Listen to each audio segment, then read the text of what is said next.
उत्तर प्रदेश के एक छोटे से कस्बे बक्सरगंज में एक सरकारी इंटर कॉलेज था।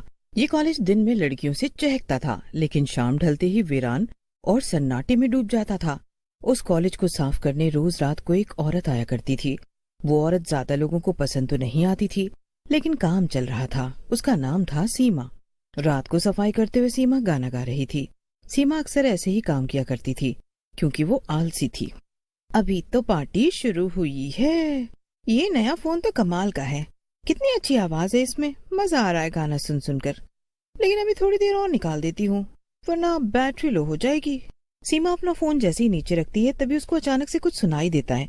एक भयानक चीख, जैसे कोई रो रहा हो, जैसे कोई औरत जिसको कुछ दुख हो। उसने पहले तो सोचा आराम ही कर लेती हूँ, बाद में देखूंगी, लेकिन जब आवाज तेज हो गई तो उसको उठना ही पड़ा। कौन है यहाँ?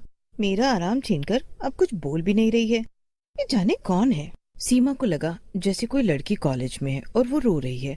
वो रोने की आवाज दरवाजे की तरफ से आ रही थी। सीमा उस दरवाजे की तरफ चलने लगी। कौन है बताओ, मैं क्या तुम्हारी कोई मदद कर सकती हूँ? हम बात भी तो कर सकते हैं ना। क्यों, आओगी बाहर? अब नहीं आओगी तो चलो, मैं ही आ जाती हूँ। सीमा जैसे जैसे आगे बढ़ रही थी, आवाज तेज होती जा रही थी। अचानक ही रोने की आवाज हंसने में बदलने लगी और सीमा डरने लगी। ये क्या चल रहा है? एक काम करती हूँ, भाग जाती हूँ यहाँ से। मुझे क्या मतलब, पता नहीं कौन पागल है, कभी हंस रही है तो कभी रो रही है। यहाँ से तो मेरा निकलना ही सबसे सही रहेगा। सीमा जैसे ही भागने लगती है, वैसे ही उसको पीछे से किसी ने खींचा। सीमा डर के मारे चिल्लाने लगी। उसको लगा जैसे किसी ने भारी हाथों से उसको जकड़ लिया। छोड़ो, मुझे छोड़ो, जाने दो। कौन है तू?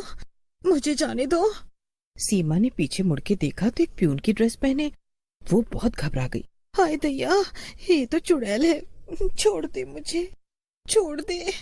ये मैं कहाँ फंस गई? भाग के देखा, अब तेरी जान ले लूंगी मैं। मुझसे बचकर अब कहीं नहीं जा सकती है तू। सीमा ने बहुत कोशिश की भागने की, लेकिन हर बार वो चुड़ैल उसके सामने आकर खड़ी हो जाती। अगले दिन सीमा कॉलेज नहीं आई तो रेखा और रीना, जो वहाँ टीचर्स थी, बातें करने लगी। ये सीमा भी ना बस गाने सुनवा लो उससे, कामचोर कहेंगी। यही सो रही होगी छुप के। हाँ, एक काम करने को बोल तो मुंह बनाती है, और उसी काम की तो पैसे लेती है। हाँ देखिए ना, आज फिर नहीं आई। कभी भी छुट्टी कर लेती है। आएगी भी तो या तो उसका नया फोन या सो ही जाती है। उफ, देख के लग रहा है रात को भी सफाई नहीं की है उसने। अब रात की सफाई करेगी या दिन की, ये तो वही जाने। लेकिन कॉलेज के प्रिंसिपल श्रीमान श्रीवास्तव उनके बीच हो रही बातों को सुन लेते हैं और वो बहुत परेशान हो जाते हैं। वैसे भी वो कुछ महीनों से परेशान थे। आए दिन स्टाफ के लोग रिपोर्ट कर रहे थे कि रात के समय स्कूल बिल्डिंग से अजीब अजीब आवाजें आती हैं। ये किसकी नजर लग गई है मेरे कॉलेज को? पहले तो ये सब नहीं होता था। प्रिंसिपल को अब अपने कॉलेज की चिंता सताने लगी थी, तो उन्होंने हाल ही में कॉलेज में एक नया प्यून यानी चपरासी रखा, जिसका नाम था सुरेंद्र यादव। वो 35 साल का था और सादा शरीफ सा इंसान था। देखो सुरेंद्र, तुम्हें नाइट शिफ्ट ही करनी होगी, क्योंकि डे शिफ्ट में हमारे पास लोग हैं। क्या तुम्हें ये मंजूर है? जी साहब। तनख्वाह कितनी मिलेगी? हम्म अभी तो 12,000, लेकिन अगर तुम अच्छा काम करते रहे तो बढ़ा भी दूंगा तुम्हारे पैसे। जी, तब तो आपको जल्दी ही पैसे बढ़ाने पड़ेंगे। हाँ। फिर आज रात से ही आ जाना काम पर तुम। लेकिन पहली रात तक सुरेंद्र ने कॉलेज की चाबी ली और गेट खोला तो चारों ओर अजीब सन्नाटा था। उसने हिम्मत जुटाकर अपनी मेज पर चाय रखी और रिकॉर्ड रजिस्टर खोल लिया। उसके बाद कुछ देर तो सब ठीक ही रहा। सुरेंद्र को अब नींद भी आने लगी थी, लेकिन जैसे ही घड़ी ने रात के 1 बजाए, कॉलेज की तीसरी मंजिल से किसी के चलने की आहट आई। सुरेंद्र ने देखा, अंधेरे में बस एक चुड़ैल दिखी, लहराते बाल, सफेद साड़ी और नंगे पैर। लेकिन चुड़ैल धीरे धीरे गायब हो गई। अगली रात सुरेंद्र थोड़ा सतर्क होकर कॉलेज आया। उसने अपने साथ एक पूजा की माला और हनुमान चालीसा की किताब। रात 2:15 पर वही आवाजें। एक बार फिर से सुनाई दी। इस बार सुरेंद्र ने छुप कर देखा। एक चुड़ैल कॉलेज की प्रयोगशाला में जा रही थी। सुरेंद्र ने आराम से अपनी ड्यूटी पूरी की और सुबह होते ही वो प्रिंसिपल के पास गया और जाते ही उसने प्रिंसिपल श्रीवास्तव से कविता के बारे में पूछा। साहब, कल ये बैग मिला, इस पर कविता का नाम लिखा हुआ है।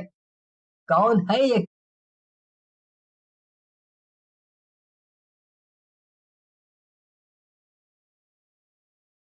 कविता? क्या हुआ साहब, आपका चेहरा क्यों उतर गया? नहीं, कुछ नहीं, याद है मुझे। उसका नाम था कविता शर्मा। लेकिन वो थी कौन? वो भी प्यून थी और तुम्हारी तरह ही नाइट ड्यूटी में रखी गई थी। फिर क्या हुआ उसके साथ? कहाँ गई वो?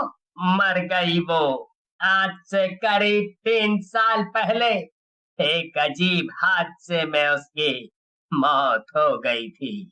लेकिन कैसा हादसा? किसी ने बताया था कि कॉलेज के एक कमरे में आग लग गई थी। शुरू में हम सबको भी यही लगा था कि कविता अंदर ही जलकर मर गई है, लेकिन क्या साहब, वो नहीं मरी थी क्या? लेकिन जब उसकी लाश मिली तो वो जलने के बजाय ऐसे मिली जैसे किसी ने उसका गला घोंट दिया हो। और चौंकाने वाली बात ये थी कि उसके नाखून पूरे 6 इंच लंबे हो गए थे। ये तो बहुत अजीब बात हुई। आप लोगों ने फिर उस बारे में पता नहीं किया? पहले तो सब कुछ ठीक ही था, लेकिन अब हम ज्यादा परेशान हो रहे हैं। मुझे लगता है मुझे ये कॉलेज बंद करना पड़ेगा। श्रीवास्तव के चेहरे पर एक अजीब सी उदासी छा गई। लेकिन सुरेंद्र एक वफादार प्यून था। उसने अपने मालिक के लिए कविता के बारे में पता करना शुरू किया। सुरेंद्र ने कॉलेज के पुराने रजिस्टर खंगालने शुरू किए। उसने पता किया और पाया कि कविता के बाद भी कई प्यून रात में रखे गए और हर कोई 6वीं रात के बाद ड्यूटी छोड़ गया। कुछ ने आत्महत्या की तो कुछ गायब हो गए। ये तो बहुत ही अजीब मामला लगता है। सब के सब 6वीं रात को ही गायब क्यों हो रहे हैं? आज सुरेंद्र की भी 6वीं रात थी। रात 1 बजे सुरेंद्र ने कॉलेज के हर कमरे में लाइट ऑन कर दी। हर कोने में गंगा जल छिड़क दिया। उसने मेन हॉल के बीच में हनुमान चालीसा की रिकॉर्डिंग चलानी शुरू कर दी। लेकिन 2:30 बजे अचानक सारी लाइटें गुल हो गईं। दरवाजा खड़ाम से बंद हो गया। दूरी में किसी के नाखून खरोचने की आवाज आई और फिर वो आई, सफेद साड़ी में कविता शर्मा। तू भी आया है मेरी जगह लेने? उसकी आवाज एक साथ 10 औरतों की गूंज जैसी थी। सुरेंद्र कांपते हुए पीछे हट गया। उसने जेब से गंगा जल निकालकर उस पर छींटा मारा, लेकिन वो और तेजी से बढ़ने लगी। मेरी जलती हुई रूह को कोई शांति नहीं दे सकता। मुझे बदला लेना है उन लोगों से जिन्होंने मुझे जलाया, कॉलेज के स्टाफ से और हर उस प्यून से जो मेरी जगह आया। सुरेंद्र को एक ख्याल आया। वो बैग जिसमें कविता का नाम था, शायद उसमें कुछ था। वो किसी तरह दौड़कर उस बैग तक पहुंचा और उसमें से एक जला हुआ रजिस्टर निकाला। उसमें कविता की हैंडराइटिंग थी। मुझे जलाया गया। मैं गर्भवती थी। कॉलेज के चपरासी हरीश ने मुझे जबरन कमरे में बंद कर दिया था। सब जानते थे, लेकिन किसी ने नहीं बचाया। मैं अब सबकी मौत बनकर लौटूंगी। सुरेंद्र अब सब समझ गया था। कविता की आत्मा प्रतिशोध में फंसी थी। रात के 3 बजे कॉलेज की जमीन एक बार फिर जोर से हिली। कविता की आत्मा चीखते हुए हवा में उठ गई। अब तुम भी यहीं रहोगे, हमेशा की नाइट